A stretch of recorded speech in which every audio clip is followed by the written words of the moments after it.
Salam Indonesia. Anda menyaksikan berita terkini bersama saya, Mades Karang. Pemirsa, warga Afghanistan yang bekerja pada program dan proyek yang didanai Amerika Serikat di Afghanistan menyambut baik program baru yang menawarkan kepada mereka peluang relokasi. Namun sebagian analis khawatir program tersebut akan mempercepat migrasi intelektual para anak muda Afghanistan yang berpendidikan dari negara mereka. Departemen Luar Negeri Amerika Serikat sebelumnya mengumumkan program baru yang akan memungkinkan ribuan warga Afghanistan yang mungkin beresiko karena afiliasinya dengan AS di Afghanistan pindah ke Amerika sebagai pengungsi. Seorang warga Kabul berusia 28 tahun, Sinah Rawis mengatakan, ini adalah kesempatan yang baik. Rawis sudah bekerja dengan organisasi Save the Children di Afghanistan selama 4 tahun terakhir.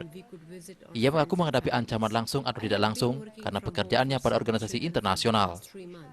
Rawis mengatakan kepada VOA, selama 3 bulan terakhir, ia telah bekerja dari rumah karena situasi keamanan yang memburuk dan kemajuan wilayah Taliban di negara tersebut.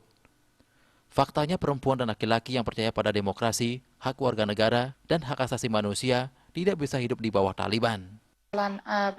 In fact, women and men who believe in democracy, citizen rights, and human rights cannot. Rawis menyampaikan keprihatinan mengenai keselamatannya saat AS menyelesaikan penarikan sisa pasukannya dari Afghanistan.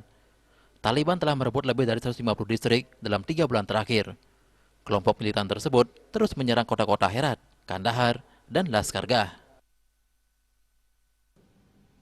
Untuk mencegah penyebaran COVID-19, ingat pesan Ibu selalu terapkan 3M, wajib memakai masker, mencuci tangan, jaga jarak, serta hindari kerumunan.